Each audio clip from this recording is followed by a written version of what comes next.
Hello twinkling stars. चलिए आज हम सब लोग दशहरे की कहानी सुनते हैं। So let's start with this interesting story. You all heard of Lord Rama, his wife Sita, his brother Lakshman, Lord Hanuman, and Ravan. Let me tell you something about Ravan today. Do you know, kids, what is the meaning of Ravan? Who roars or laugh aloud. बहुत दहाड़ने, चिल्लाने और हाहाकार मचाने वाला। तो क्या रावण सच में बहुत शोर मचाता था, बहुत हाहाकार करता था? Okay, so let's find out. Ravan was the king of Lanka. He was very intelligent. He also called Brahma Rakshas, means someone who has the intelligence and the power of Brahman and Rakshasa. Ravan को 3 लोकों का king, राजा भी कहा जाता था, cause he was the master in astronomy and planet movements.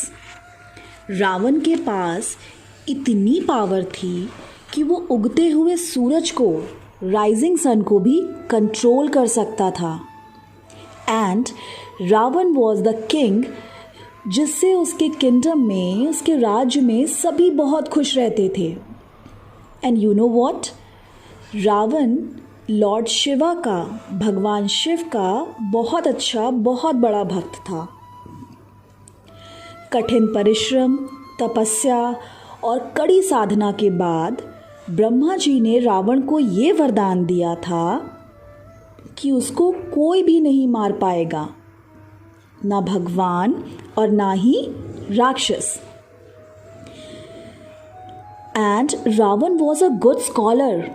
Also he had read Vedas and Upanishads. Ravan also wrote Ravan Sahita, a book on Hindu astrology. And बच्चों, you know what, कहा जाता है कि रावण के पास उस समय 100 of years ago flying chariot भी था, जिसे पुष्पक विमान भी कहते हैं। जैसे आजकल हम लोग एरोप्लेन देखते हैं ना। ओके, इवन रावण प्लेड वीणा वेरी वेल। ये भी कहा जाता है रावण के पास 10 सिर थे। Well, that simply means that he was one man with the power of intelligence of 10 brains. अच्छा बच्चों, अगर रावण बहुत इंटेलिजेंट था, then what turned such an intelligent and bright person into the evil राक्षस, जिसको हम हर साल दशहरे पर जलाते हैं? You know, रावण का सबसे बड़ा अवगुण उसका प्राउड, उसका अहंकार था। Ha ha ha ha ha. There is no one who's more powerful than me. No one who's more intelligent than me. His ego and his arrogance made him believe that others are powerless. So he just wanted to snatch and take what was not his. इसी वजह से रावण ने राम जी की wife Sita ji को kidnap कर लिया था और उनको लंका भी ले गया था। इसी वजह से भगवान राम और रावण के बीच लड़ाई भी शुरू हो गई थी। That ultimately led to the defeat of Ravana. And that is what we celebrate every year as Dashera. Dashera मतलब combination of 2 words, 10 और हरा, मतलब रावण के 10 सिरों को डिफीट, हराने वाला दिन।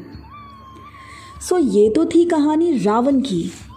अब मैम आपको एक छोटी सी स्टोरी और सुनाएंगी।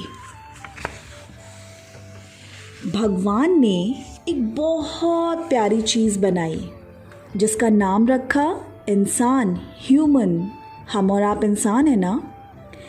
ईश्वर ने इंसान को नेचर, प्रकृति के पास रखा, उसको पेड़, नदी, जानवर, पक्षी सब कुछ दिया। Cause God wanted that 2 of his finest creation, man and nature, to live happily with each other. और भगवान ने इंसान को कुछ स्पेशल पावर्स भी दी, that man can think, feel and reason. So man started growing.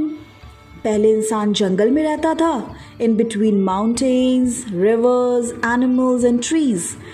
फिर इंसान का ब्रेन उसे जंगल से बाहर की तरफ ले गया और वो कच्चे घरों से पक्के घरों में रहने लगा. पैदल चलने वाला इंसान अब पहिए यानी व्हील का इन्वेंशन करते करते बैलगाड़ी बना डाली, कार बना डाली, बाइक एंड एरोप्लेन पे बैठने लगा. गुरुकुल से बनाया सीमेंट ब्रिक वाला स्कूल. फ्रूट्स और वेजिटेबल्स खाने वाला इंसान अब पिज़्ज़ा और बर्गर खाने लगा. एंड अपनी नीड्स को पूरा करने के लिए जैसे internet, phone, cell phones etcetera, उसको बनानी पड़ी फैक्ट्रीज़ और काटने लगा पेड़ और पहाड़. तब इंसान में आया रावण जैसा घमंड. मैं बहुत शक्तिशाली हूँ, मैं कुछ भी कर सकता हूँ, जो मेरा नहीं है मैं उसको भी पा सकता हूँ. फिर क्या था, इंसान ने पेड़ काटे, पहाड़ काटे to build more homes, more buildings, more furnitures. He made factories everywhere, polluted river, soil and air. Even इंसान ने जानवरों को भी अपने घर यानी जंगलों में रहने नहीं दिया. जानवर, एनिमल्स हमारा इको बैलेंस करते हैं, लेकिन अपनी नीड्स के लिए उनको भी मारा और जंगलों को काट डाला. और तब स्टार्ट हुआ रावण बने इंसान और नेचर के बीच लड़ाई. And what was the result? Some germs and viruses जो सिर्फ नेचर और एनिमल वर्ल्ड में रहते थे, अब वो एंटर कर चुके थे मैन्स वर्ल्ड में. And one of such virus is the Covid. We all are suffering with this virus today. तो बच्चों, इस दशहरा हमें अपने खुद के रावण को बनने से बचाना है. जब हम एक दूसरे के साथ कोलैबोरेट नहीं करते, शेयरिंग एंड केयरिंग वाली अच्छी हैबिट नहीं सीखते, लोगों की हेल्प नहीं करते, नेचर और एनिमल्स जो हम पर डिपेंडेंट हैं उनका ध्यान नहीं रखते, ग्रीड शो करते हैं, so it's just like Ravan singing ha ha हा, देखा बेटा मेरे जैसे बन रहे हो, which is not good for us. So this Dashera, let's promise and take a pledge to drive the Ravan out of the beautiful us, beautiful you, beautiful me. Do a good deed, खूब सारी मस्ती करो, खूब खुश रहो, सबके साथ रहो, थोड़ी थोड़ी पढ़ाई भी करो, अच्छे काम भी करो. Happy Dussehra, stay blessed.